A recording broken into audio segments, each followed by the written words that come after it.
49ers state of the franchise is back, and we had some good news heading into this live with players returning to practice, but we also got some unfortunate news too, right as we were getting on. So we'll talk about all those different things, and I think one of the main subjects is this game coming up against the Patriots already a must win? Or are we heading into must win territory with the 49ers being 1-2? Going to 1-3 could get real messy in a hurry, but we'll be talking about all San Francisco 49ers right now. That's Jason Aponte. I'm Brad Graham. We're going to get into it all right now.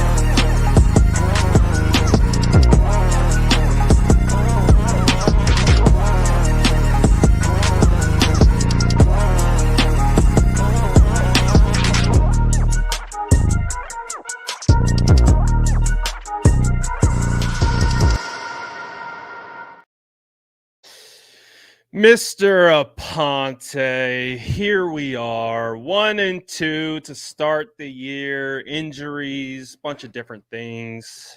We'll do what we typically do. What are the vibes, man? Are they good? Are they bad? They're good. I mean, aside from what's going on with the 49ers, which obviously we got some good news, they can't really complain. The vibes are good besides what's going on with the 49ers. If you're asking how I feel, I'm fine. Glad things are going good with you. Yeah, I'm fine. Maybe not so much with the San Francisco 49ers, especially with that unfortunate loss against the Rams. But let's get into quickly some of the practice updates that we're getting out of Santa Clara right now. Let's start with the good news. Deebo Samuel's back at practice. I think we were kind of anticipating Deebo to be out for about 2 weeks, and we are heading into that second week. But with him in pads back at practice, maybe he's feeling a little bit better. So hopefully we could see Deebo back out there against the Patriots. George Kittle logs his second practice of the week. Last week he was limited. He was back today. So as we tend to follow practice reports, he's trending in the right direction. We'll see if he actually plays this Sunday. Trent Williams returns to practice. So let's start with the good news. What's kind of your reaction? What's your outlook seeing Deebo and Kittle back at practice this week? With Kittle, Kyle said that he was going to practice this week, so I think we kind of expected that, and I think that's very good news because he was missed, obviously, not only with his presence catching the football but blocking. With Deebo, I wonder if this is a combination of him feeling good enough to go and the 49ers realizing that this is one that they have to have, and it might be a little bit of both. I think obviously they're not going to push him to do anything that isn't, in his long-term future. But if he's good enough to go in this game, the 49ers are probably treating this like a playoff game almost, in the sense that, yes, you're injured, you're banged up, but you can go, and we need to win this game. Yeah, and to answer the big question, yeah, I think this absolutely is a must-win for the 49ers. You cannot afford to kick away a game against a team that you should beat, especially as the schedule is about to get tougher, and the landscape of football is kind of showing itself now with who's really good, what's really happening. We're getting a lot of information now within 4 weeks of who's actually going to be here for the long haul, who's a little bit of a mirage. And the 49ers need to get to 2-2 desperately. It is desperation mode already early on. Are you getting kind of similar vibes like some of the past seasons? Maybe not in recent memory, but when we were trying to figure out what the team was under Kyle and John and their leadership, and slow starts, it feels kind of like that, right? Like we've been here before. But do you have the same level of, I think we carried more optimism when they were building and we were still trying to understand who they were as a team. It feels like we know who they are, but now you're out Hargrave for the entire season, right? That's a huge issue on a depleted defensive line already in regards to overall depth. And so what are you feeling like? Are you feeling like it could get harder before it gets better, or do you think there are more silver linings than typically are focused on after a tough loss and a game you frankly should have won. Yeah, I have a lot of confidence for the 49ers to do exactly what they have done at times, which is turn it on in November, December, play their best football. It definitely sounds like after Kyle Shanahan says Dre Greenlaw returned in midseason, obviously the Debo and Kittle news, the 49ers are starting to get back there. The concerns are less about the offense, and I think that's probably why I feel a little bit more confident in this team is because with Brock and his offense, that's not the issue. The offense is not the issue at all. And it just happens to be the other two phases of defense and special teams. And yeah, defense right now is playing like a bottom 5 unit. Special teams is playing like a bottom 1 unit. So I guess the silver lining is there's only one way to go, and that's up. With those things, and I think with some reinforcements and possibly some adjustments to the defensive game plan and against certain opponents, that we'll see an increase there too. So I think what's got me feeling like I'm not ready to panic is this team has been here before doing that, and Brock Purdy's playing really high level football. And as long as they have a quarterback that can navigate and keep the offense going that way, they're still going to be in positions to win games. They just have to make the plays. Yeah, I think one of the more encouraging things about the previous game was how Brock played. And obviously Jawan Jennings and Brandon Ayuk clearly still getting up to speed, not back to where he was. And that will hopefully come sooner rather than later. But I think Brock, watching him, and I think we talked about it on the show. Like, we talked about what the expectations were for Brock and some of the things that we were looking for, and it was 60 minutes, a full game, and he really did. He gave you 60 minutes of everything he had, and at a certain point, he was kind of the driving force. Seeing him use his legs, scramble, make plays. So the offense, it's funny, Jason, because we spent the first majority, portion of Kyle Shanahan's tenure like, all right, this is a defensive led team. The defense is going to keep this team competitive. It's up to the offense not to make the critical mistake, right? That's the way we talked about this team.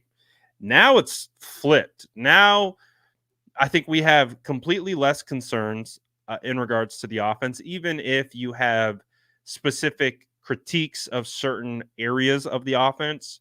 I think as an overall, we're like, oh, the offense is still good. They're going to score, 20 over 25 points a game if they're executing at the right level. They're scoring well beyond 30. So we feel very confident in the offense, and obviously you get the weapons back. But what do you think needs to be done on the defensive side to make sure that when you're playing against an offense, against Jacoby Brissett, Ramondre Stevenson, and you look at some of the weapons they have or lack thereof, and they got my guy Demario Douglas coming into town, but they really don't have all that much up there. Obviously, they got some rookies, Jalen Poole, and some other guys. But how does the defense get back on track against this Patriots offense?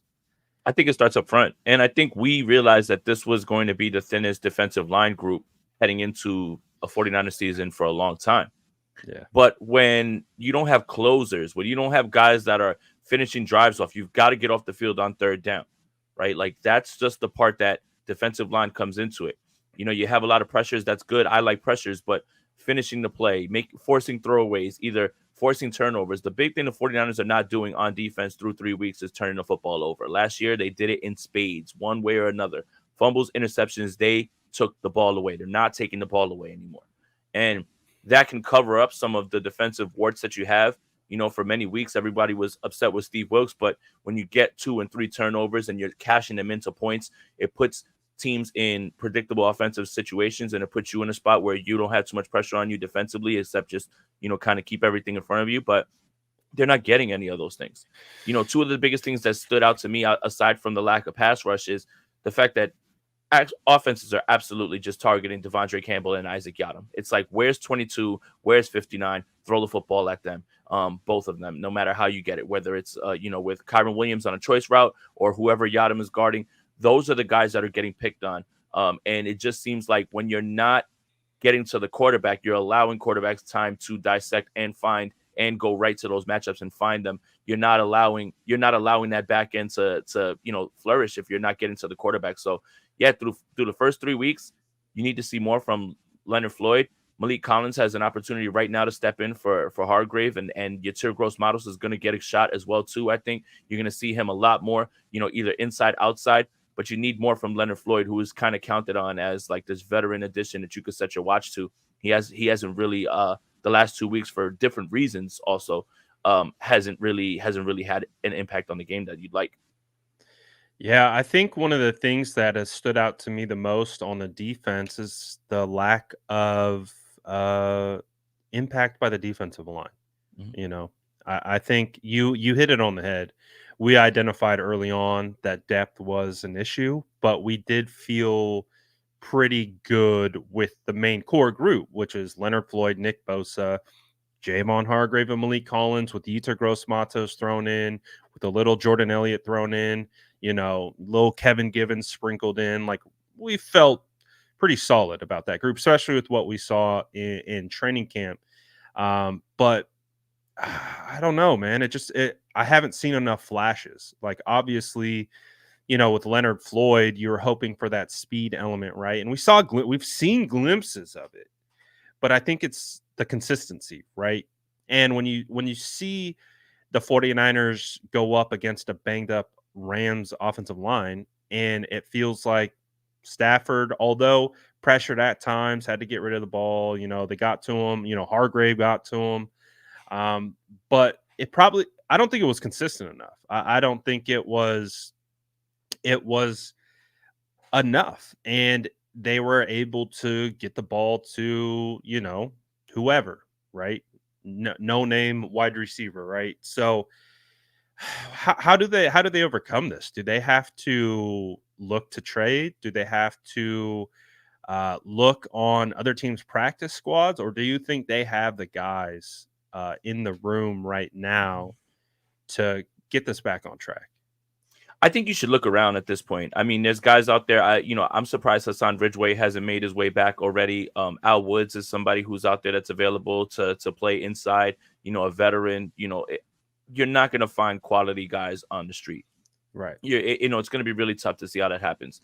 Do the 49ers explore something at the deadline with someone? Possibly. And I think that's probably the place that you have a chance to make the biggest splash when it comes to that. But regardless of that, there seems to be a disconnect again between back end and front end. And that is something that I don't think a player can fix. I don't think a player is a end all be all fix to, right? Guys are attacking the wide nine right now, running the football right at them. I think Leonard Floyd needs to be on the field, not on base downs, but on situational pass rushes. And that's what I thought he was going to be. He doesn't need to be on the field for rundowns. Like, I like his motor and his impact, but it should be go get the quarterback. Like, we need you out there fresh for about 20, 25 pass rushing snaps. Go get the quarterback, right? We don't need you kind of bumping your head, trying to stop the run, because it's not even necessarily helping. But I think there's still just a disconnect on both ends that is still putting them in a spot where it looks disjointed. And I don't think one player just fixes all of that. That is something that's going to have to come down to what are you seeing? How do you adjust? And that'll be put on Sorensen and Staley. What's the answer? I don't know, but it has to be something because it can't just be what this is. Yeah. It feels like it's like an overarching thing. It's not just personnel. It's the scheme and obviously everything working together. And hopefully it's just, a little bit of some early bumps and bruises. But I mean, losing guys isn't going to help at all. Greg says, miss Armstead, trade for DJ Jones, stop effing around. I don't know. Do you think they missed Armstead? Yes. Yeah. And I think people pointed to Armstead, right, being in his health issues, right? Mm-hmm. But it's like, but it was never the player. When he was on the field, he was making an impact. Yeah. Yes, obviously Eric Armstead chose to leave because of, the contract dispute. But a lot of 49er fans just made it seem like, oh, it doesn't matter. Eric Armstead can go. We don't need him for anything. All right, man. Well, I think, again, when we talk about Eric Armstead's impact, it's his presence in the run game and at times as a pass rusher. But you lost that consistency now, down to down with Eric Armstead. even if it didn't give you the flashy plays that you wanted because Eric Armstead makes this amount of money. Of course they miss Eric Armstead. How could you not? How could you not? You take him back right now. So yeah, I mean, it's the business side of it. It was something that the 49ers tried to make happen. Eric chose to do that. That's fine. But they absolutely missed his presence on the field because how could you not? And I think a lot of 49ers fans dismissed his leaving as, well, he never plays anyway or whatever. We don't need him. He was absolutely electric in the Super Bowl. He was so good, man. And at times he's literally been one of the better pass rushes on the line. So it's a sobering moment, for almost like grass isn't always greener. Right. Right. And obviously the move was a financial move, right? So it was a bit of the business side of things popping up. Mhm. But of course, DJ Jones is going to be a very popular name, right? Mhm. Any former 49er is going to be a popular name when you discuss in trade talks. So what do you think? Do you think there's any validity in the 49ers potentially trying to bring DJ Jones in? I believe he's on the final year of his contract. Mhm. Is that something that they could do or would have interest in doing? Do you think the Broncos would even give DJ Jones up? Well, what are your thoughts on this notion? I mean, it makes sense just based on a name. That's why when I was thinking about like who's available, like I see Hassan Ridgeway's name, he kind of just bounces in and out of the 49ers. T.Y. McGill's somebody who probably steps in, somehow like they'll find a way to get him in. I think he's still on the practice squad if I'm not mistaken. Yeah. But obviously DJ Jones is going to be a popular sentiment because the Broncos aren't going anywhere. They're likely trying to get out of that contract. There's a fit, there's a familiar face. You would feel good about that.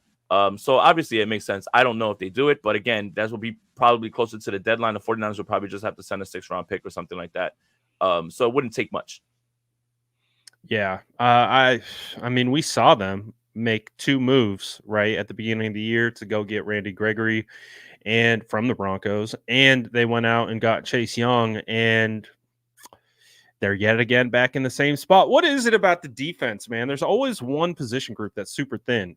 Remember, it was the secondary. We would talk about the secondary, like, man, we're thin at secondary, and then they had to go get Kirkpatrick, and they had to go get uh, Norman, and that whole fun situation. Now it's like it's somehow shifted to the group that they predicate on building the foundation of their team through, and it's like, how do you get to that spot? Do you think it's draft? Obviously, Drake Jackson gets hurt.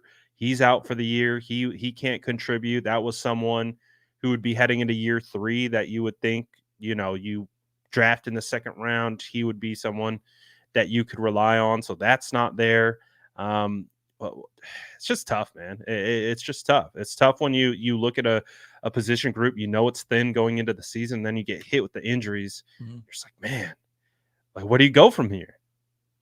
I think it's twofold, Brad. I think it's the group that we knew was already going to be thin, but we thought would be saved by the secondary, and Yeah, that's not happening, yeah, right? The secondary was supposed to offset the depth on the defensive line and be clamps and be able to take the ball away. Remember the term that we kept saying all offseason, coverage sacks? Where yeah, are they? Where are they? yeah, Right? It's a little bit disjointed, but this is what I'm talking about with the back end and the front end not being aligned right now. If one is doing a job, the other isn't, and it's never both of them at the same time. And that just feels like they're just a day late and a dollar short.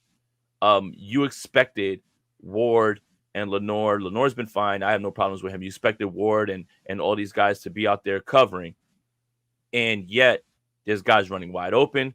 There's guys getting beat on double moves. Obviously, Hufanga's back from injury, so hopefully that helps. Jair Brown is giving up plays. Unfortunately, I think, again, we all knew that was going to be a part of the growing process with him, but when it's happening in tandem with the fact that nobody's getting home, you're getting a defensive performance like this. I think the secondary was going to be relied on to cover up any shortcomings from the defensive line and give them a boost. Remember, we talked all season about how happy we were the 49ers were getting away from their formula, and they were trying to, prioritize coverage and everything. It just hasn't happened yet through 3 weeks. So yeah, I think the secondary, it's twofold. It's the defensive line is thin, but the secondary was supposed to cover some of that stuff up, and they just aren't. yeah. Are the good vibes going to return, Jason, this week Yes, against the Patriots? Are we I going to hope get those so. back? Yes, I hope so. I really do, because if not, you know, just looking at NFL history, being 1-3 essentially puts you in a spot where you're probably not going to make the playoffs. I believe, if I'm not mistaken, there's only been like, in the new playoff expansion era, there's only been 2 or 3 teams that have even made it going 1-2. If there's Really? any team equipped to come back from 1-3, it's probably the 49ers, but you don't want to put yourself in a spot like that. Losing to the Minnesota Vikings, who might actually be good. We have to talk about that as well. The Vikings might be good. The Rams game, which was easily winnable, you kind of kicked away. Now, for of those 3 teams right now, the Patriots are absolutely 100% inferior to the 49ers, and their offensive performances have been putrid. So if there's a way for the 49ers to gain confidence on defense or get the ball rolling, it's against these guys. But again, as we've seen, we probably said it like 2 straight weeks after that like it's been the same thing. But it's not something you could take for granted. But the Patriots present themselves a chance to really bounce back here. Okay, let's play the scenario out because typically we're pretty optimistic. We like to look at this team and try to look at the whole picture. We Mhm. obviously react in the micro, but I think both you and I have a macro outlook when we look at the team. So that gives us a little bit more of a less reactive. Like obviously we react to everything as is happening in Mhm. real, but we also look 3, 4 steps down the road. Is there a situation where are you smashing the panic button if they lose to the Patriots? Yes. Yes. Um, that will be a sign of something deeper than just who you're missing or what's going on. Um, and the schedule gets tougher, right? Like, you're about to really face teams again. Week Cardinals four, look a lot better. right? The Cardinals are going to be a problem regardless, right? Like, but when you get to week 4 and we have 4 weeks of data, you can start to see who people are. My dad's favorite saying is, when people are trying to tell you who they are, let them. And after 4 weeks, if you're losing games in that fashion, the 49ers might be trying to tell us something that we don't want to hear. And I will absolutely panic if they lose to the New England Patriots, because there will be no reason for it, especially coming off of 2 games in which you largely killed yourself. Absolutely, I'll panic. Yeah, I've I've been saying that as people are like, "Oh, why? Whoa!" Because I try to keep a level head during losses and things like that because we have seen Hmm. so many instances where the 49ers have dug themselves out of that hole. That's one of the things why they always have a chance is they're a resilient team. They have veteran leadership in the locker room, good culture, all those things that we talk about all the time. So that helps you dig yourself out of holes. That allows you to be able to be a team that starts 1-2 and hey, you find yourself in the playoffs and you find yourself on a run. And one of the redeeming qualities of the Kyle Shanahan led 49ers is they have typically been slow starters. It's the fact that they've been able to finish games, whereas now it's a little bit swapped. They're actually they started out hot against the Rams and they weren't able to finish. They weren't able to again hold on to a 10-point lead and just watched it slip straight through their fingertips. And that's what I'm hoping they're telling us that I hope that's not who they are because we're starting to build up that trend and that trend scares the crap out of me, right? Because we see this team go up 10. Do you get a sense that they start managing the game differently in around knowing that they are up 2 possessions, Hmm. obviously not 2 touchdowns, but 2 possessions. Do they start do they go into like, all right, let's get out of here with a win Hmm. mode? And do you think that is their biggest issue right now in regards to that specific thing, the 10-point lead? I Hmm. just feel like personally, before I let you go, is it's a bit of a hesitation Hmm. almost. And I want to see more aggressive, play. Like I don't know what the answer is, Hmm. but I'm not a big fan of the trend that is starting to develop. Yeah, I mean, this is something that's happened, is and it happens even when the 49ers find a way to win games at times, right? With a 10-point lead. It's playing not to lose instead of playing to win. Yeah.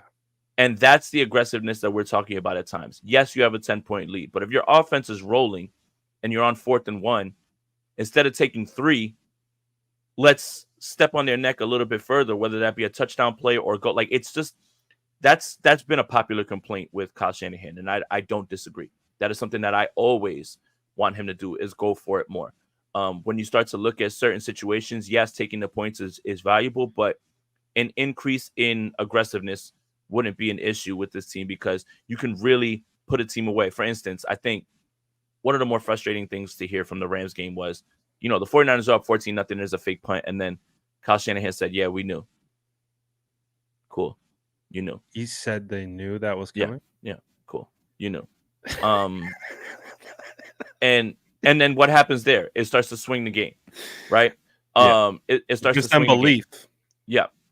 It gives them, you steal a possession, then all of a sudden you score a touchdown, and it turns from what we were saying, hey, this is one possession away from getting ugly here. Like, the 49ers might go up 21-0 here and really put this one away.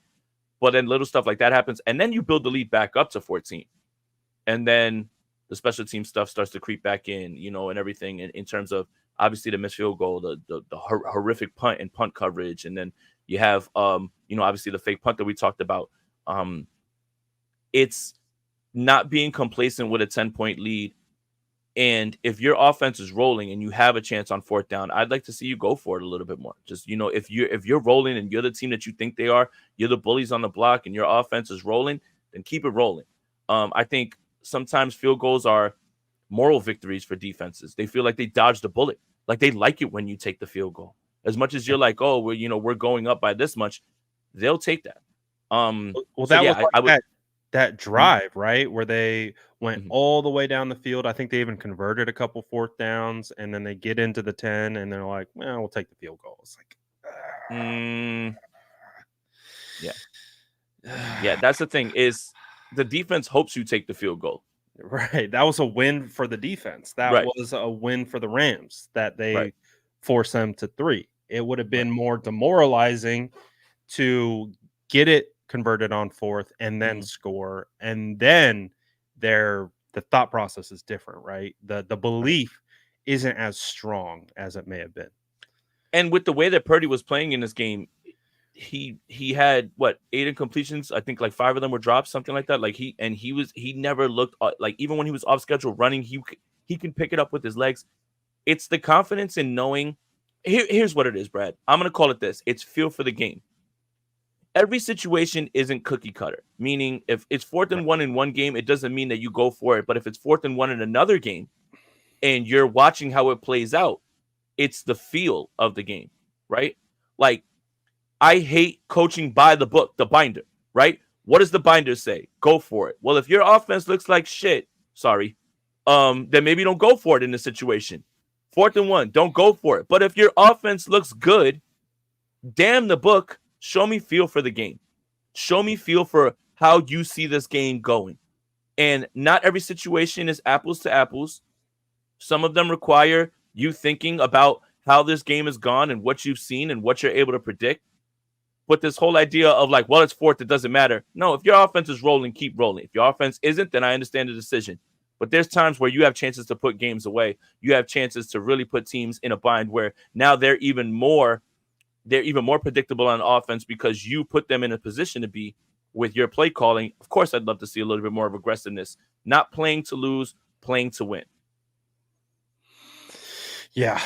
And I felt that in real time, man. Like, when that game, again, being there in the stadium, I was actually in line with like the 10. So it was like I had a great view, the feel, the positive energy of that drive, and then it's stalling. I was like, this is how you let teams hang around. This is how teams swing the momentum, is right here in this moment. And it really did feel like that was the turning point, because like we just talked about, defenses take that as a W. They were just driving all the way down, completing 4th downs, converting 4th downs, and then you stop them inside the like 10, around the 5-yard line, and they're like, oh, kept them to a field goal. We're still in this. It's a two possession game, 2 touchdowns wins.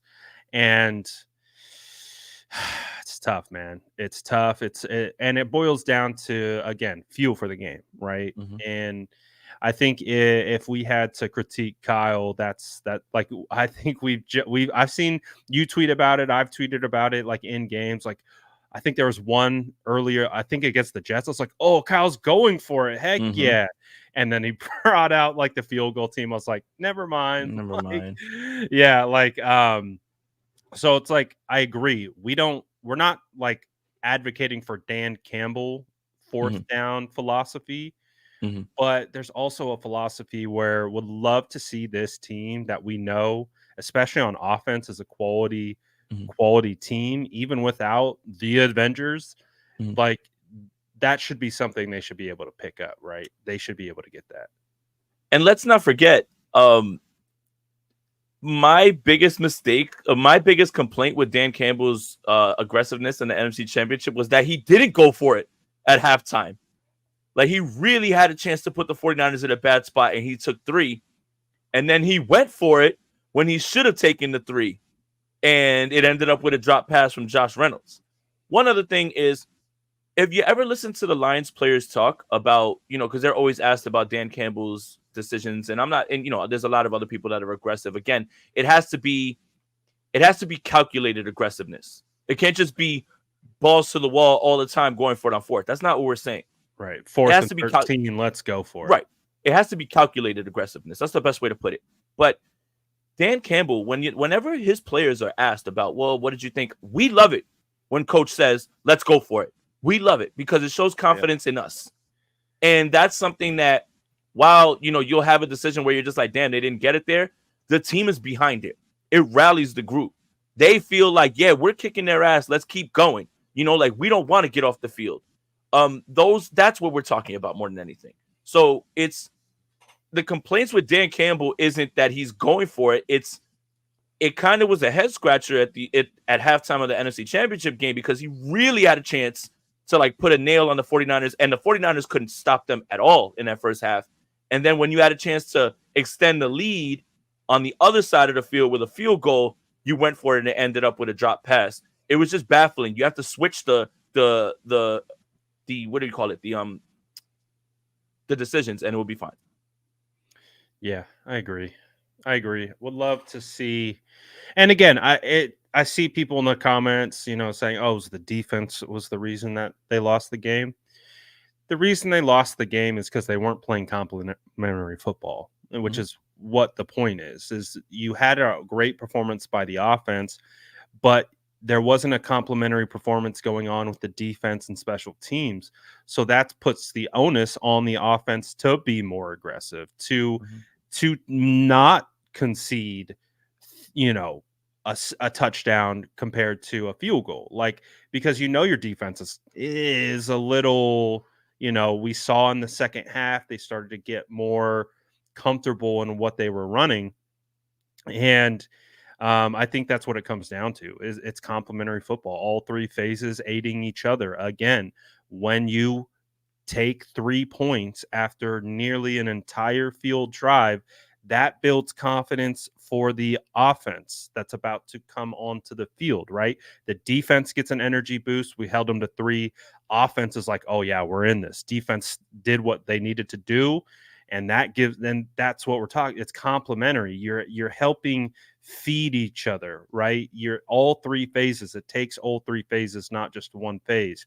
So the reason why that is an emphasis of just that particular play is because although the 49ers offense was pulling along the entire team, Mhm. is it created a disjointed nature in the complementary side of the game is Mhm. all that I'm saying. And so they can correct that. That's one of the beauties of this is they can make those changes, they can make those adjustments, they can get better.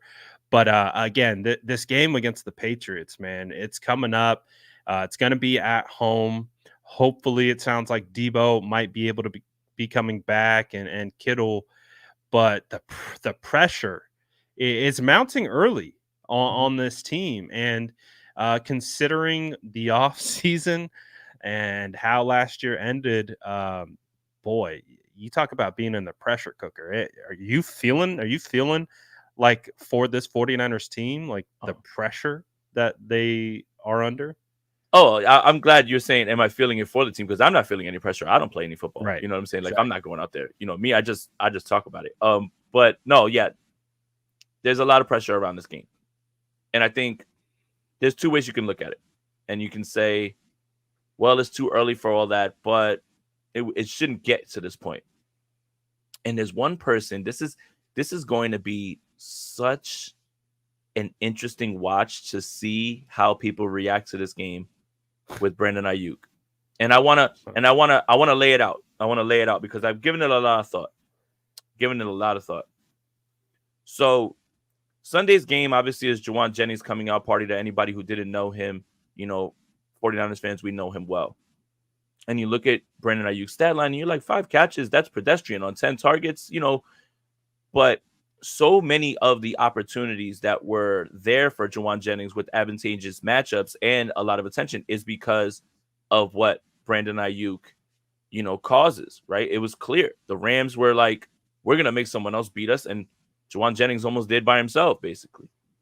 Yeah. But what's funny is this week, and by the way, yeah, he was definitely getting himself open. Every metric that you look at, he's open. You know what I mean? Like, it's just, again, him creating separation with them taking away throwing lanes is two different things, right? Like the Rams were not allowing them to get the ball to Brandon Ayuk. And even if he did, whatever, you guys want to argue about drop sets, your business, whatever.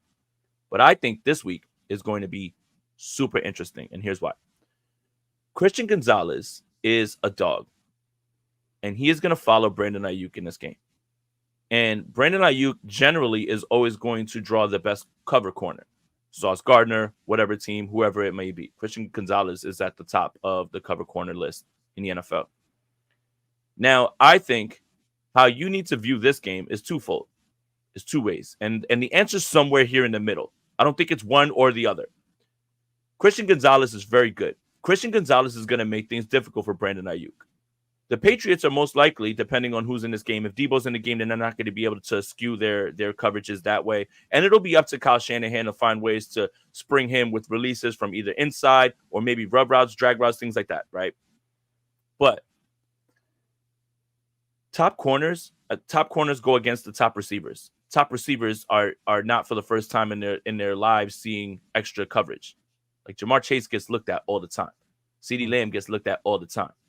You've got to find a way to find that happy medium of, yes, I'm drawing coverage and I'm drawing things up for other guys, and I still need to be able to impact the game with catches, because Brandon Ayuk is not the first wide receiver to ever have extra looks his way, have defenses roll coverages his way. Almost every single number one receiver in this league has that same sort of treatment.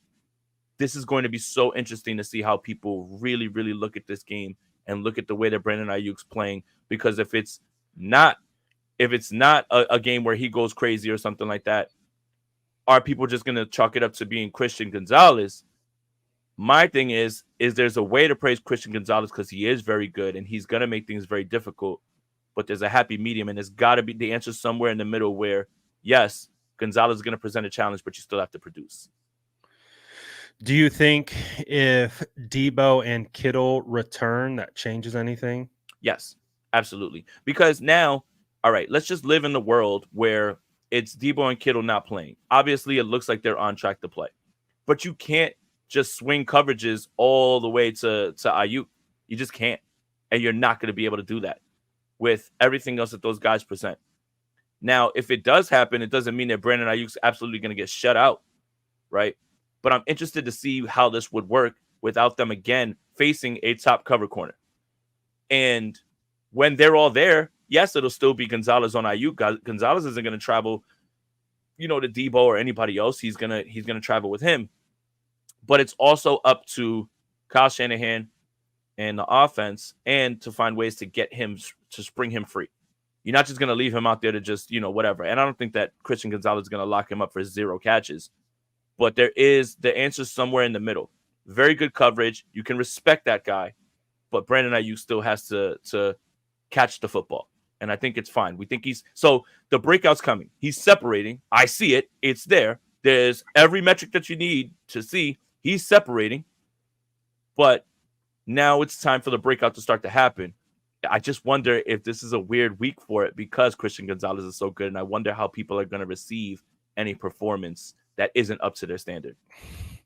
Well, we know how they're going to receive any performance that's not up I to know, their I know. standard. I was trying to say it in a diplomatic way. Though. I was trying, and I was trying to paint a picture of like, yes, we can look at Christian Gonzalez and say, man, he's really good, and we can also say, man, Brandon Ayuk, still, you're not the first wide receiver to ever face a cover corner that's going to shadow you or roll coverages your way. Everybody else does, and everybody else finds a way to succeed. How do you make that happen? Yeah, I mean, I think for me, the biggest thing with that, what I want to see from Brandon Ayuk is I want to see that energy return. I feel Mhm. like that's what I've missed most of watching him on tape. Yes, is he getting separation? Is he putting himself in position to be able to make plays? I would think so for the most part. Brad, I'll say this. He's creating separation with his route running acumen, but he is running a step slow. It just doesn't feel the same. I don't know how to explain that either, though. Like, That's I what I'm think, saying. I Other think than he, it's like an energy thing. right, like, I think he understands, like, using the outside leverage from a cornerback and putting his foot in the ground at the right time and getting by him, but he's still just a step slow. But he's still getting open. It's really weird. I really don't know how to explain it. But there's no room for nuance and Like discussion, right? Like it's if, got to be Brandon Ayuk catch every single pass or I hate you, right? Like that's what yeah, everybody's saying. pretty much what you just said describes the start of this 49er season. It's Yeah, really weird, and I don't know how to describe it. yeah, Because we know this is a good team. We know they right. have the ability to win. It's just Mhm, there's it's almost like a cloud. Like mhm, again, whether you want to say there's a cloud over BA, there's a cloud over Ronnie Bell, there's a cloud over Kyle Shanahan, there's a cloud over the defensive coordinator. It's obviously a high pressurized situation when you make it to the mountaintop but you fall down the other side, you don't make it over the top. Everyone's looking at you like, can you do it again? Are you able to actually do it, or are you fugazi? And I think that pressure can weigh differently on different people, and I just think that there's so much eyes, there's so much mhm, scrutiny, there's so much like expectation that when it's not met, it's met with this level of disdain that is much different than a team who is still trying to just make it to the mountaintop, right? mhm, So it feels like you've got BA gets paid. Now everyone wants to see him earn that mhm, payday. You have injuries early. Oh, it's 2020 all over again. mhm, Coming off a Super Bowl loss. It's like the the stuff about Shanahan at the beginning of the year. It's just like this perfect storm. mhm, And but I think we both understand if you get a win, mhm. oh Everything my feels good again. goodness, Yeah. you can change that energy in a heartbeat. You start stacking wins, Mhm, you can change that energy in a heartbeat. So that's why I haven't panicked yet. mhm, I'm a little like, all right, there's some questions here. There's some concerns. There are some things that this team can get better at, but it's still early. mhm, It's still in that what we call the preseason for the starters. mhm, So just get out of this first 4 games 2-2. You have to convince, I think they have to convince themselves right. how good they are against the Patriots. If the Patriots come out, take them to the wire, even if they win, I think there will still be like, damn, Yeah. we got taken down to the wire to the Patriots. Or if they have to come back and claw into a game and win, like obviously we'll be excited about the win, but the energy will still kind of Yeah. be lingering until they start stacking and then beat some good teams. And it's like they got to convince themselves that Yeah. they're worthy. One other thing too, like on the Brandon Ayuk thing, is like, well, Jason, how are you saying he's gaining separation if he's not getting the ball? What I mean by that is if defenses are rolling coverages his way and the person that's in front of him he's separating from and Brock sees it, but a safety is coming down and collapsing on that throw, like Brock can't throw that football to him. Is Brandon Ayuk open? Yes. Why didn't Brock throw him the football? Because someone else is coming down or there's someone underneath. Everyone is shaded towards him. that doesn't mean that he's not winning his matchup. That's the part I think that people have a tough time with understanding with separation. He's separating from the person in front of him. The Rams had someone either up top, across, underneath, and even if you are open, Brock Purdy can't throw that football because you've taken away the throwing lanes. That's the part that I think a lot of people have with separation. There's separation where you're running by yourself for 10 yards, and then there's NFL separation, which is, maybe a yard or two. So Just a again, step. yeah, just a step. That's it. That's So all you need. that's the part where everyone's confused as why is he not getting the football? He's open for a second, but if you really look at it and Brock sees it, he can't force that football to Brandon Ayuk because there's someone underneath, up top, or coming down, and that's what it looked like to me with that entire Rams game watching the offensive tape. Yeah, I agree. I agree for sure. For all the focus on BA, I hear little to nothing about Bosa, the highest paid defender in the league. What are your thoughts on that? I mean, Bosa's the best one on the line right now, but yeah, I'd like to see him end some drives. I mean, I look at like TJ Watt, and I look at and 187. Never mind. I'm not getting into it, man, because Juwan Jennings doesn't have to separate, but it's one-on-one. They're throwing you in the football. It literally, you're just not listening to what I'm trying to tell you about. Like, Brandon Ayuk has 2 and 3 guys around him. Juwan Jennings doesn't have to separate when it's one person on him. He can go up and get it on somebody. JJ was getting a lot of single coverage, and he was taking advantage of it. That's all I'm saying. That's not even a hard concept, really. That's not something to be combative. That's not even something that really should be argued. Anyway, with Bosa, I see TJ Watt. I see like Myles Garrett, like at times blow games up. And for this game, it just felt like there were no defensive linemen that were closers in this Rams game. And a lot of that is due to the fact that we're getting the ball out quickly. Matthew Stafford can make all the throws. Obviously, Sean McVay is a great game planner. They worked up a lot of things. I think a lot of the things that they did on offense, including like when you see, I know that I was saying that Isaac Yadam's getting picked on, and that's for sure. But the way that the actual like they move Tutu Atwell on the motion, but they have a bunch stack on the inside, and Yadam has to go around those guys. And once the play starts, Tutu Atwell starts running past him, and I don't think that's Yadam's fault. I think that's good play design. Right. But just for me, for Nick Bosa, they pulled him out of position, and right, like it's just like that's just good play design, and that's just I'm not gonna get on Yadam for that. That's just good play design, and that's I think some of the things that when we're talking about like with Ayuk, and let's say he's having trouble with Christian Gonzalez. Why can't you do things like that? Like, why can't you, make him go around and give Ayuk a head start, and then once he gets a head start, put the ball right on him. Or when you look at the Chiefs, when you look at the Chiefs in this last game that they played, they were just running those intermediate rub routes, right? Just glorified. Let me get in front of your guy and create that separation, and they scored like 2 touchdowns on it. Rashee Rice got one, and so did whatever his name is. And I think that the problem is that when you need a stop, when you need a big play, when you need to end a drive on 3rd down, it would be really cool to see 97 do it. And, he obviously had a bunch of pressures and everything. I think we're just talking about closers, closing moments, closing drives. You were 1 drive away from closing this out. I think that's where everybody's kind of like, yes, we can point to it and see it and say, man, Nick Bosa flashes here, and he does. It's just the bigger moments. Close it. Close the game off for us. Do it. Like get there. Win your game for your team. And I think that's the frustration. When you look at Nick Bosa, he's getting chipped on 14.44% of his snaps. So out of because why draw attention to anybody else on this defensive line? Right. Out of 90 pass rush snaps, he's gotten chipped 13 times. Now, to your point about TJ Watt has 84 pass rushing snaps, and he's been chipped 37 times. He's getting chipped nearly almost at a 50% clip. But TJ's getting home, right? TJ's making the most. So I have the defensive tape. I actually have it rolling. I'm just glancing up at it every once in a while just to kind of get a look. And, there are Make sure find instances. the play, find the play where DFF falls flat on his face trying to go and cover Kyra Williams because it's gonna make you laugh.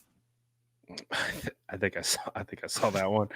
Um, uh, so yeah, man, I wish I could say like this is the reason why Bosa is maybe not finding the success that Hmm. we've come to expect. I don't know. I really don't know. Like I just a rep that's on the screen right now. He just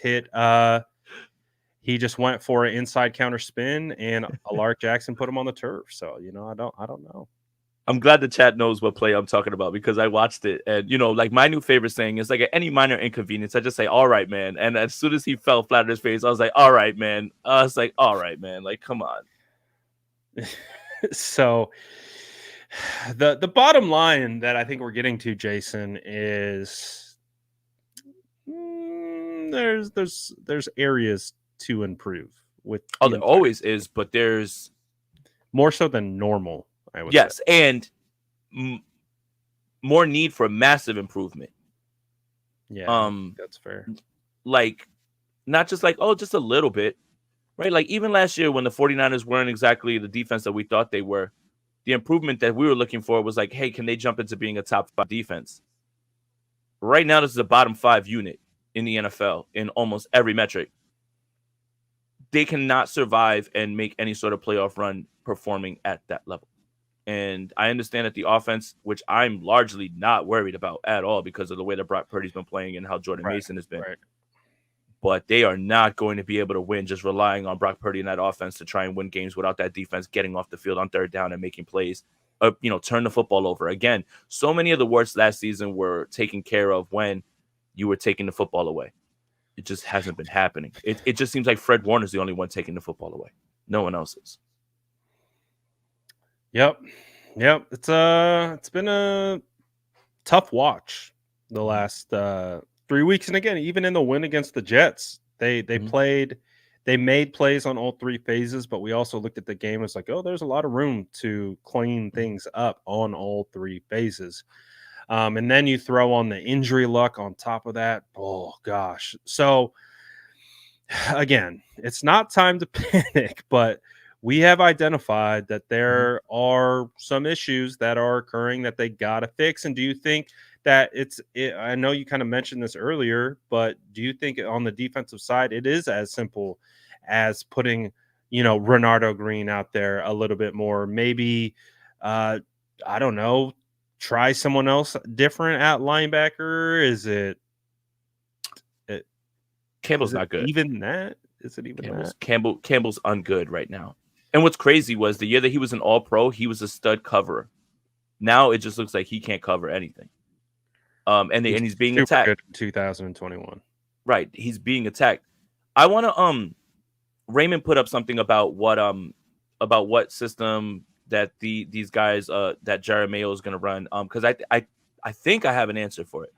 So I don't know if they're going to use Flores' game plans because I think they have the personnel to dictate, like, being able to throw exotic blitzes. I think what you'll see a little bit of is like that penny front, that 6-1 stuff that Fangio laid out with the Bears before Bill Belichick took it to beat the Rams in the playoffs with.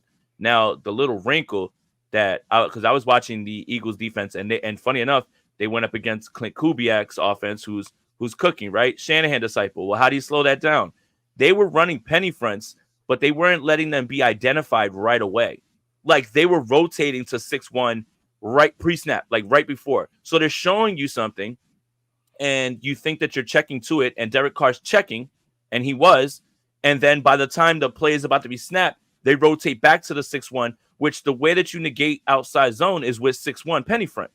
And that's exactly what happened. That Rams offense was running through everybody. They couldn't run the football. It's just now we're gonna make you really kind of throw the football this way. When you have a cover corner like Gonzalez, you can. I don't think they're gonna take what Flores is doing, but I think they're going to run with a little bit of the Fangio influence on it and how Belichick laid it out. I think Gerard Mayo understands that 6-1 is probably what you're gonna see a little bit more of in this game. Jordan Mason might have a little bit more of a tough time running the football if they're able to contain him with that 6'1", which is what it's designed to do, is stop outside zone. Yeah, my read on what the Rams did is they took the playbook from Flores in regards to defensive line stunts, and they said, you know what, we're going to do that against the 49ers, because when you look at the Jets, it was a pretty straightforward rush. They really weren't throwing that many stunts at them, and they were picking them up really well. And then you see in Minnesota, okay, they started throwing stunt after stunt after stunt, exotic look after exotic. You could start to see the 49ers offensive line get a little confused.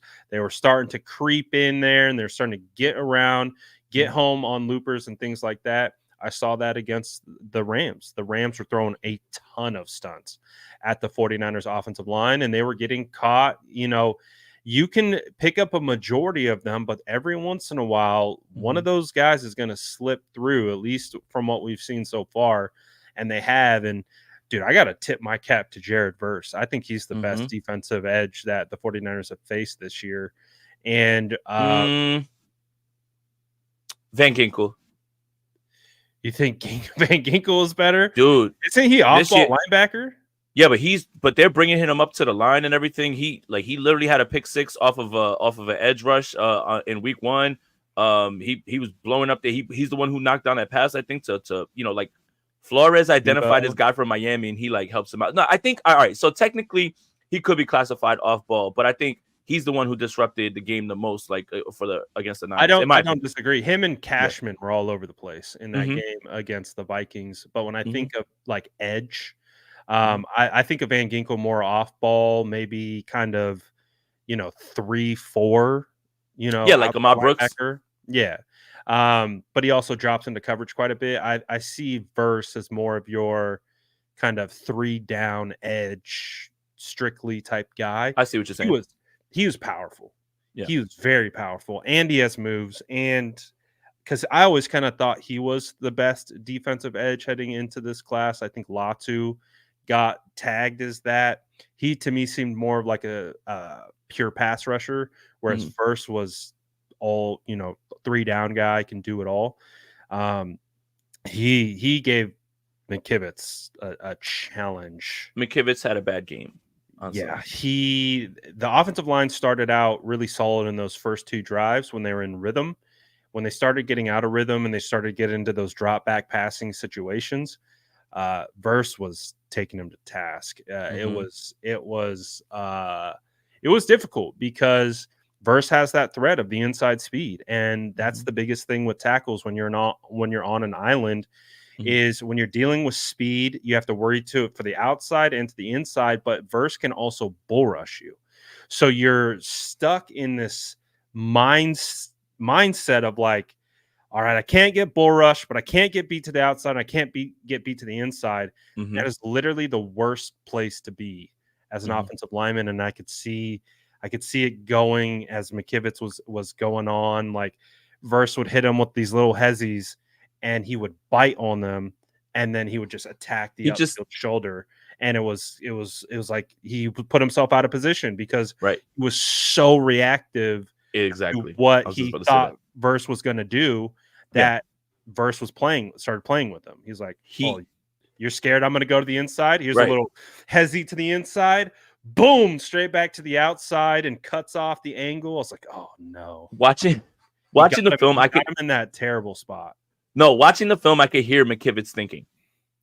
I could hear him thinking, and the tape is silent. I can hear him thinking, like he was speeding up his process, not only with his physical, but it was just in his mind. And I could hear him. He's just like, oh, I can hear him. No, stay inside, stay inside, stay inside. And I hear him saying that while he's trying to pass pro. So yeah, it was a good showing from Verse.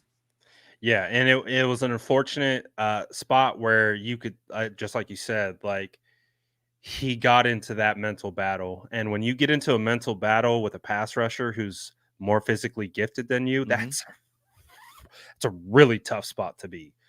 I've been there as an offensive lineman. I've faced someone who was much more stronger than I was, a better athlete than I was, and had much more moves than I did. And then you get put in that situation where you're trying to guess what they're going to do. And that's when they really start attacking you. And so again, just an unfortunate situation, but he's really good. You got to give him Yeah. credit. You got to give him credit for what he was able to do. But offensive line, I think, has to play better. I think they played better for the most part, but again, Mhm. still not good enough in a lot of different areas. They still should have won this game. That's Yeah, I know. that's Now, the no, I tough don't. part about it, I man. think the reason that I'm so calm is that I've already kind of just gotten it all out with the Rams game. Between instant reaction and then talking with a few other people. That's why when I texted you today, I was like, "Can we just please talk about the Patriots? Like, can we just please?" Yeah, I was like, I really don't want to talk about this game anymore, man. I've had it. I've had it. yeah, it's tough. It's a tough situation, right? Because everyone wants to know, how do we fix this? How do we fix this? How do we fix Hmm. this? What's wrong? What's wrong? What's wrong? How do we get better? How do we get better? Everyone's got to play better. It's really simple, really, Yeah, right? Just got to play better. execute. You got to play your game. Execute, man. And I think that's the frustrating part about it. Like if you got whipped pillar to post, that's something completely different, right? Because then you have a discussion to make about like your talent and all those things. When it's right there in front of you and you play that way, that's why people are so frustrated. And you allowed that game to get away from you as opposed to just getting your ass whipped. Which I would say they probably got their ass whipped more against the Vikings than they did against the Rams. Yeah, I agree. I think that was more of just being completely disjointed. This is one where you had it and Mhm. you let it go. Yep. So I think that's Injuries piling up, baby. Oh my God. Nico Collins, injury report. Devontae Adams, injury report. My God, man. Who's going to be left to play football in week 7? I don't know. Is that our transition into a couple Fantasy fantasy football? questions? Get Yeah, us away let's do it. from the 49ers Hey, a little victory bit. lap. Victory lap time. Whoever asked me Jaden Daniels or Derek Carr, you're welcome, pal. You're very welcome because I hope you played Jaden Daniels, 91% completion percentage. The young And man Derek looked Carr good. fell back to earth. Derek Carr got played out by Vic Fangio and his penny front 6-1 defense. It was a masterclass by the old GOAT. Hello, old friend Vic Fangio. You still got it. So if you guys have any fantasy questions, start, sit, anything like that, feel free to drop them. Don't In play the anybody chat. from this game tonight. God, I have to play CD Lamb and all of it because tonight Giants Cowboys. I want to puke. Giants Cowboys tonight. Do you think the Giants can beat the Cowboys? I mean, I certainly hope so. I'm definitely rooting for that. Am I going to bet that? No. Yeah, that makes sense. Yeah. Um, yeah, it's not going good for me in fantasy. I think I It's not going good for anybody. I was able to bounce back in a couple leagues and get some dubs, but it's been a rough start. Mhm. I don't know. How are the people winning that are normally win? Because I feel like last year it was completely different. I'm like obviously in a lot of leagues, and I felt like the majority of the leagues Mhm. were cooking all Mhm. year. This year it's like the flipped reverse. Dude, I think the tight end landscape is absolutely screwed right now. Laporte is injured. Kelsey's doing nothing. Trey McBride, hit his head, right? Like concussion. Dallas Goddard Komet led finally all showed. right. Like Dallas Goddard and Cole Kmet were the 1 and 2 tight ends, just like we all drew it up. Not Sam Laporta, not Trey McBride, not Travis Kelsey. Yeah, like it's just weird. How are people winning? This is a really good question. You're winning because you drafted probably Saquon Barkley. Fair. Other than that, all right, look, if you have a You team didn't where you have draft Christian McCaffrey. if you have Rashee Rice, because Yes. Rashee Rice is an absolute target hog and he is absolutely dominating. And that's why I don't know if Kelsey's going to bounce back because it's Rashee Rice. I don't know how people are winning. I really don't, man. I mean, you have Mark Andrews on your team. He runs 12 routes and gets 1 target for 0 catches. I mean, the entire tight end landscape is just completely screwed. If you ended up with like Dallas Goddard at the end, you feel really good about this week, but it's so weird how everything has been going, man. Like Derrick Henry helps you out. That's good. You're fine there. But for the most part, the first round, when we're looking at it, or the first 2 rounds is more about escaping landmines. Like if you have Tyreek Hill right now, you don't feel good. I have. If you got your hands on Jordan Mason, you probably feel pretty You feel good. 'cause Yeah. You have Tyreek Hill, you don't feel good. Mike Evans didn't do anything this week. Right now yeah, the Justin Houston Jefferson, you're doing well. You're okay. Houston's offense is not producing the way that we thought it was. CJ Stroud is not lighting it up. Everybody, it's just Nico Collins. It's not going according to plan. Anthony Richardson, if you thought he was going to be your league winner right now, my God, that game was hard to watch on Sunday with him. My goodness. Jaden Daniels is hooping. You had 2 weeks of Derek Carr, and he came right back to earth. I don't know, man. It's unpredictable to say the least. But yeah, if you guys have any questions, send them in because it's the fun part. If we're talking anytime touchdowns in this game, I'm probably looking at CeeDee Lamb because there's going to be no Drew Phillips or Adoree Jackson in this game. I know that Banks is pretty good, but you got to go CeeDee. Yeah, there's no semblance of a running game with Dallas. It's just CeeDee and Jake Ferguson. If you're looking for a sneaky bet, I'm taking the under on whatever Brandon Cook's receiving total is because he's just like, he's awful. Oh, Andy Dalton, my God, he made Carolina look like a playoff team. Deontay Johnson is back from the grave, and if you held on to him, then he becomes a weekly must start. Here we go. Who have more fantasy points, BA or Juwan Jennings? If George Kittle and Deebo Samuel do not play, it's Juwan Jennings again. Yeah, because he becomes the least. He's the least. I don't want to say least important because I don't think that's the right way to say. Well, they won't roll coverages to Juwan Jennings. It'll be essentially what the Rams did again. Like they're going to allow him to cook. He will be the guy going against the nickel potentially, which will already be a size disadvantage, and he'll be singled up, so he'll be able to. I had Juwan going in a couple leagues. He won me a couple games, so shout out to Juwan. Juwan won me a league too. 46.5 points PPR. Yeah, that was nice.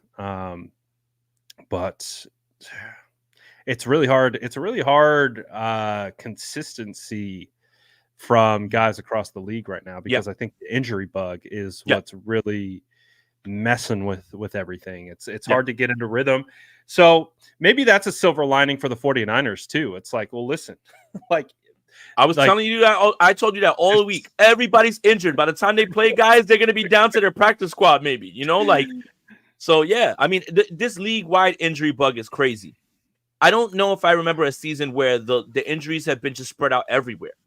I know it looks like it's raining cats and dogs on the 49ers, but go through some of those other teams and start to look. Frank Ragnow hurt. That's huge for the Lions, right? That's offensive line. He's got a torn pec. Like all these injuries piling up everywhere. We have no idea who we're going to be facing when we get a chance to face them. That's why we go week to week and we don't get down the line of like, oh, well, you can't beat the Bills or you can't beat the Dolphins. Is Snoop Huntley going to be restarting for the Dolphins at that point? Like we don't even know yet. Like that's the point. Montgomery over Mixon. I don't think Mixon's going to play. Mixon's not playing. Again, this is Cam Akers week again. By the way, victory lap. Cam Akers scored a touchdown. I told you guys if you needed a spot starter and you needed, even if it was just 9 points, he still scored a touchdown. You couldn't ask for anything more. I think we saw one more up there that was asking for us to pick two from this one. Okay, Brad, pick two. Mooney, Khalil Shakir, Flowers, or Jerome Ford. Who are you going with? PPR. I think you're saying Darnell Mooney. Yeah, Flowers had a down game last week, right? But he hooped against Philadelphia the week before. But I think it's Khalil Shakir's one. Shakir's one. And then if I have to tip my hand one way or another, who do the Ravens play this week? That's a really good question, too. Let me look. Hold on. Once I see that'll make the decision. I don't want to play Jerome Ford. Buffalo. Yeah, Jerome Ford's not. Oh, Ravens Buffalo. Oh man, Buffalo has good secondary.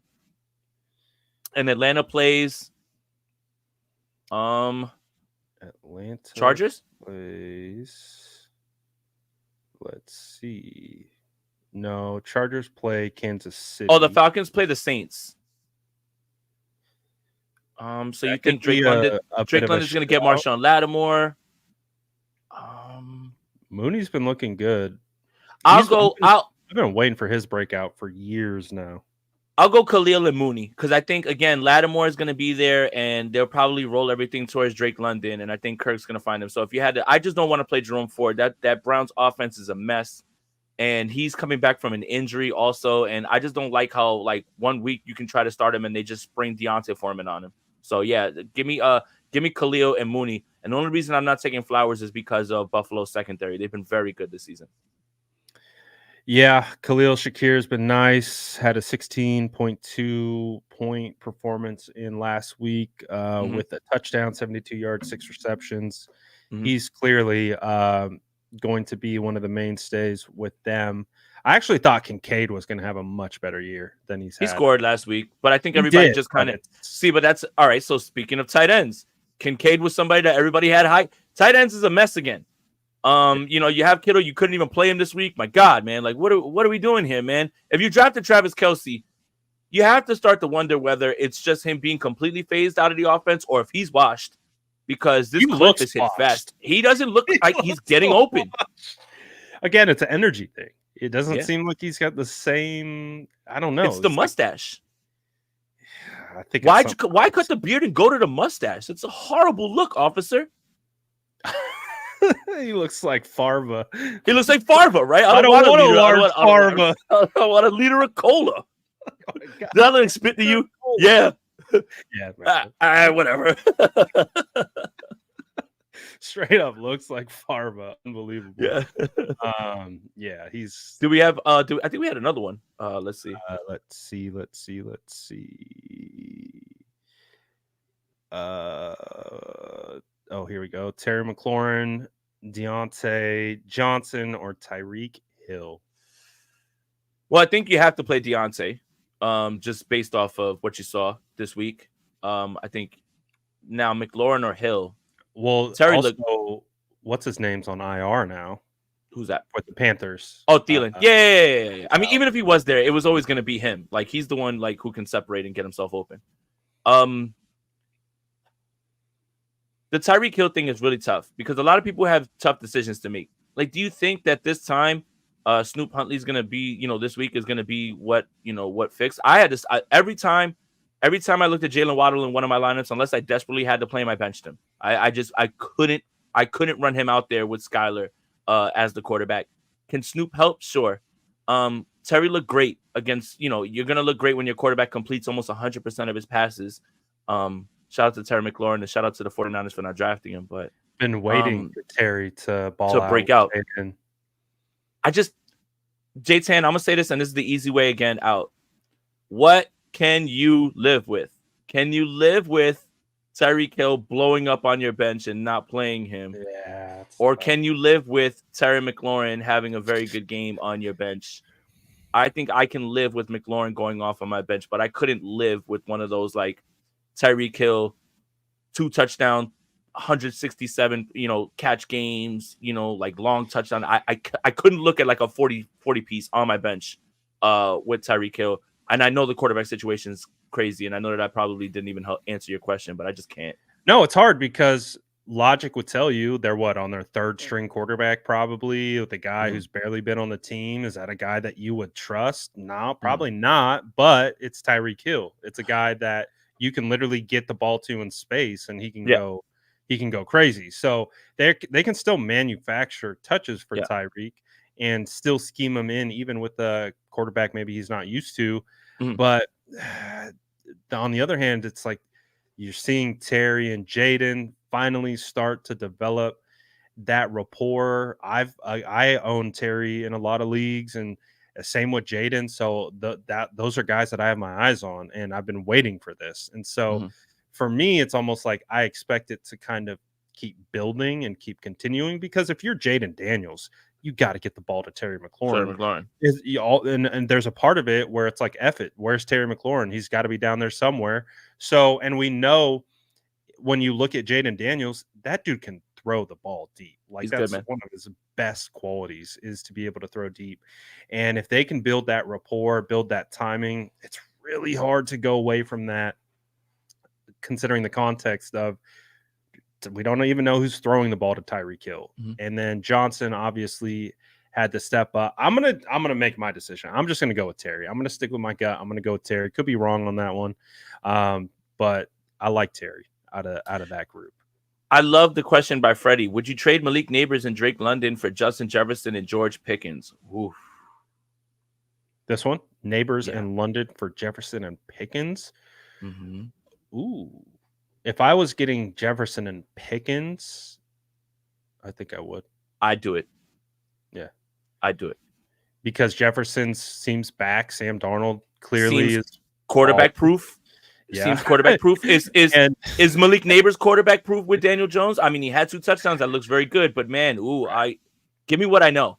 I think 3 touchdowns already for Jefferson, and London looks good too. He has upside, but Yeah, again, yeah. still we're trying to figure that out. And I think Pickens Oh, still has that upside with Brad, Fields. I think we're missing something here because George Pickens is mentioned and he plays for the Pittsburgh Steelers. I think it's time. It's time to talk, Brad. Is Graham. it?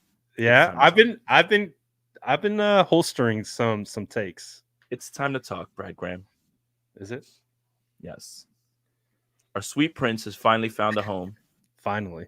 He's finally found a place where they have tailored the game to him. He has 1 turnover in 3 games, and he is not giving that job back to that corny Russell Wilson. Justin Fields, happy for you, buddy. Dude, so happy for him, man. Happy for you. Now look back at that draft class. Mac Jones backs up Trevor Lawrence. Trey Lance backs up somebody and somebody else. And there's only 2 starters left. Trevor Lawrence, who's 0-3, and Justin Fields, who's 3-0. Imagine that, Brad Graham. Imagine being a coaching staff and saying, I think that there are ways to tailor our offense to his strengths. Let's not make him drop back and throw the football 80 times. Let's run the football. Let's give him play action. Let's give him RPOs. Let's let him use his legs. Incredible how someone's season can turn, how someone's career can turn when someone wraps their arms around him and he just don't throw him to Chicago and a defensive-minded head coach. But shout out to Justin Fields. Our takes are coming true right now because I didn't want Mac Jones, and we banged the table for Justin Fields. So I still believe there's a world where Fields finds success with Kyle Shanahan.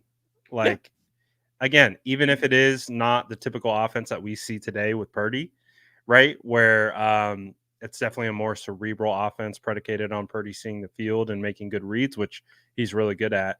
Might not be the strengths of Justin Fields, but the athletic upside of Fields and using him as a runner. Again, the 11-on-11 game that we talked about.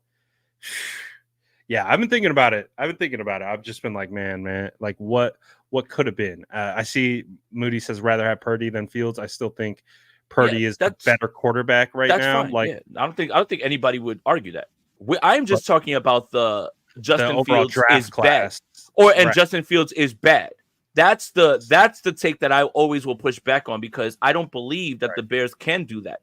And anytime that you give a quarterback to a defensive-minded team and coach that can't cultivate and all right, Tom Brady isn't an RPO quarterback. But what if, early on in their career, they're like, we're going to run a bunch of read option to see if Tom Brady... No, he doesn't have wheels. Justin Fields has issues reading the football field. Well, let's get him some defined throws. Let's get him in a game where he doesn't have to do those things. Imagine telling a player, we know you're not good at this. So go out there and do it over and over and over on the field. It boggles the mind to understand that you can tailor your offense to someone's strengths. And it doesn't mean you have to change who they are because certain guys are who they are. They can improve on certain things, but you can still win games maximizing the most that you can of a player's skill set as opposed to just saying, no, we want you to win from the pocket because blah, blah, blah, blah, blah. That's not going to be successful with a guy like Justin Fields. And I fear for a lot of other guys who just don't have the coach to wrap their arms around him. Just shout out to Justin Fields for turning it around and finally falling into a situation where they can play to your strengths and having a coach who can value you. Do you think Kyle would have wrapped his arms around Justin Fields? Nope. Nope. He would have said, "Get this guy out of here." As soon as he doesn't not going through an RG3 situation. No. Change my offense. As soon as he doesn't hit one of those, get him out of here. As soon as he doesn't hit one of those quick timing throws that Kyle wants or whatever, or in the window, whatever, how he wants to run the offense, there's still a way to wrap your arms around it, but he definitely wouldn't. He wouldn't. He definitely wouldn't. Once he sees one of those throws and he misses, Kyle is just gonna start shaking his fist Like he couldn't believe, like he can't believe it. So yeah, I don't think. I Again, look, openly, I don't know if Justin Fields would have succeeded here. He's who I wanted, but he's in the right situation now. I don't think we have to do revisionist history because I still would rather have Brock Purdy clearly than Justin Fields. I think it's more just it's redeeming Justin Fields that I feel good about because it was there for someone to take advantage of. right. And I think if we were comparing it to his own draft class and staying within that category, I think Fields would have had much more success than Trey Lance. I really do. If he would have landed in Pittsburgh early in his career, even if he had to sit, and I do want to give credit to Arthur Smith as well too. I know we make a lot of fun of him for fantasy reasons and all that stuff, but I do think Arthur Smith is doing the best that he can for him, and Justin Fields has the ability to execute it because I think he tried to do similar things, obviously with Ryan Tannehill at times, who actually could throw the football down the field when he was in Tennessee, and then Mariota and the guys that he had over there in Atlanta. But I do think I have to give credit to Arthur Smith and what he's been able to do because he has a quarterback who can execute his vision. And he has that little bit of juice to elevate the things that you're giving him, right? Like he's giving you the layers, but he can give you a little bit more. Yeah. Yeah. No, I agree. Shout out to Fields, man. Hell yeah, Justin. Go kick their ass, man. 3-0, baby. Sam Darnold and Justin Fields are 3-0, just like we drew it up, baby. Gotta love NFL football. Hey, that's why, don't be so quick to count someone out because you just never know when they're I'm old enough to remember when Mac Jones was the most pro ready. Oh, he's the most pro ready at Jacksonville Pro Am. He can get you into a Dodge Stratus real quick because he's selling cars. Oh my goodness. Oh, anyways, that was fun. Got us away from talking nonsense. Look, Jose has a question he's asked a few times. Jaden Daniels or Patrick Mahomes, and he's dead serious. And I don't blame him. I don't blame him. Let's look. Let's see. The Commanders and the Cardinals. The Cardinals are down like all their defensive tackles and defensive linemen, by the way. Another team dealing with injuries. And the Kansas City Chiefs against the Chargers. Doesn't look like Joey Bosa is going to play, right? I don't know. I haven't been following, so I don't know. He had a hip thing. They're 7-point favorites.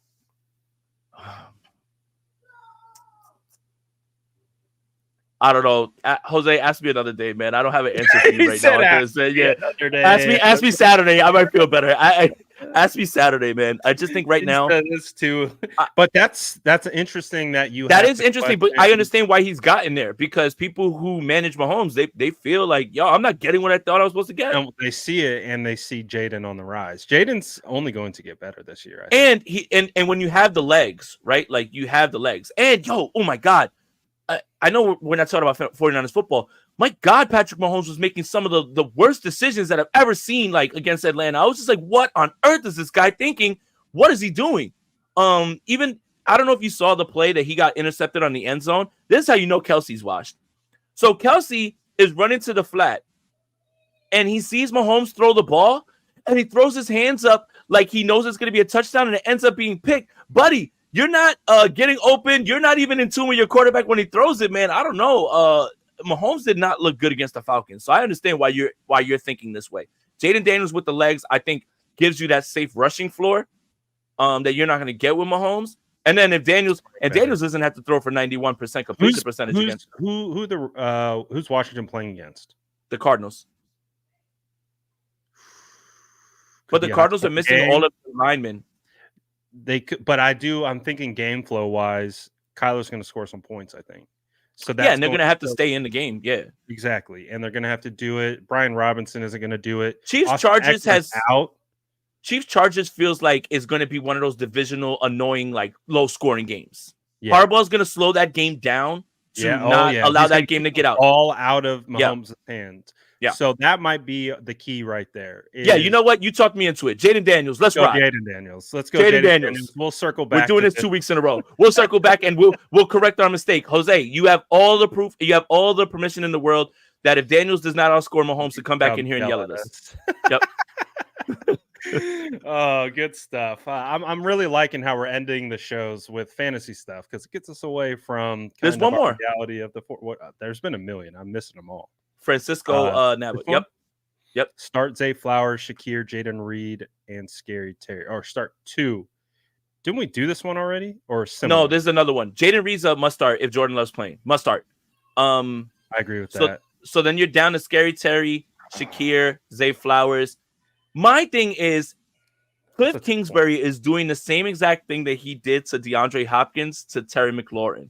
And what was that, Brad? Do you remember? It was I don't. almost a meme. He lines him up only on the left every single play. He never moves him around at all. He did the same thing to DeAndre Hopkins the entire time he had him. Yeah, I haven't paid attention. It's to almost like that. a running joke with Cliff Kingsbury. So yeah, you saw him break out a little bit. This one's a little bit tougher for me. I think Khalil Shakir has been doing a great job. He's facing the Ravens. The Ravens are facing the Bills with Zay Flower. Jaden Reed's a must start. I'll go Scary Terry after Jaden Reed. I think I'm gonna stick with those two. But Cliff Kingsbury, cut it out, man. It's like it was. I thought it was just something that you were doing because of the personnel you had, with Arizona. But he's doing the same exact thing to Scary Terry, man. That's crazy. He should be all over the place. XZ in the slot, everywhere. My God, man. He's a chess piece. He can get open anywhere against anybody. And you just run him on the left. You know how easy that is for a defense to contain? Or not contain, just get ready for it. So I think I'm gonna go opposite of you. Since you're going Jaden Reed, I'm gonna pretend like Love isn't playing, and because if Love's not playing, I don't want to play Jaden Reed. Speaking of redemptions, Malik Willis. I'm gonna go Zay Flowers and Scary Terry. That's where I'm gonna go with that one. Real quick, redemption, Malik Willis. Malik Willis leads the league right now with all qualified quarterbacks in yards per attempt, and he's second in the league in rush yards per attempt of any player, including running backs. Which is crazy because everyone thought he was an absolute bum with the Titans to the point where they got rid of him. Now they're like, oh, should we bench Levis? Like, LaFleur's a good coach, man. And they again, good coaching. It doesn't mean that Malik Willis is definitely not taking his job from Jordan Love. No, but it's just he got paid. Quarterbacks can look good when people wrap their arms around you and you play to their strengths. I don't understand how many more examples we need of this. It doesn't mean that Malik Willis is ready to take over the league. But if you're in a spot where you have to start Malik Willis, you can win games with him by tailoring your offense to his strengths. I don't understand why it's so hard to understand that part. Doesn't mean that Malik Willis is ready to take over the league. Doesn't mean that Justin Fields is ready to jump into the top 10 quarterback discussion. But you can win games in this league with guys if you do the right thing by them and not just throw them out there to the wolves. I think what you're saying is there's a lot of reasons why people find success in the NFL. Correct. Yeah. So, good show. Again, obviously, trying to get away from the cloud that is hovering over the San Francisco 49ers right now. The hope is a win with against the Patriots will kind of have the sun kind of shine through again. But they got to go out and do it. On paper, they should win this game probably 10 out of 10 times. But we know that's not why you don't play these games on paper. You go out on the field and you get it done. So we got to see what version of the San Francisco 49ers are going to show up. Oh boy. What do you think? What version do you think we're going to get? The one that's actually good and outscores the New England Patriots, I think, in this one. 27-13 San Francisco 49ers. Oh, he got a score prediction too. Okay. That seems. Yeah, I've been thinking long and hard about it because I don't want to think about the Rams game anymore, and I've turned away from it. So I've turned fully into watching the Patriots and trying to figure out what they do well, what they're good at. This smells like a desperate 49ers team that does not want to go 1-3, which is why if the 49ers probably win one or two of those games, I don't know if you see Deebo Samuel practicing this week. I think that they can just ease him back, but I think they understand what can happen. And you don't want this to get out of control, especially with the way things are. And it doesn't help you in any tiebreaker scenario because it is in an NFC. It's not an NFC opponent. But I got the 49ers winning because if they don't, it's absolute panic time. And we've got a way bigger discussion to have. Just out from Matt Mayoko. Oh, no. defensive tackle Jordan Elliott on the injury report with a limited participation with a foot. All right, man. All right. And then Curtis Robinson officially listed as a knee, but that's all we have. All right, man. All right. On that note, let's get the hell out of here before any other news drops. All right. That's How much it. more do you want from me? What is it like that meme or whatever? It's like, why do you keep giving me your greatest traits? And the guy's like, how are you still alive? Yeah, he's still alive.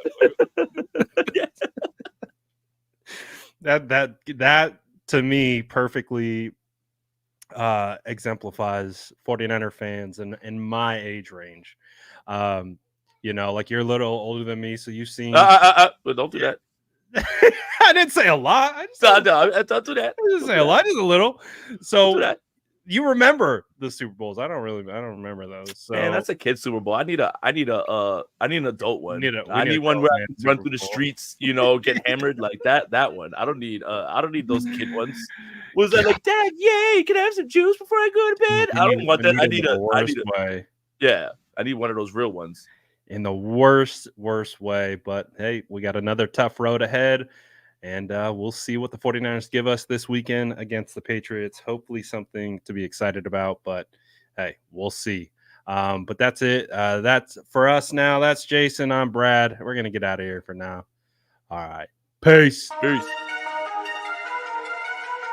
That's Jason Aponte. I'm Brad Graham. We're going to get into it all right now.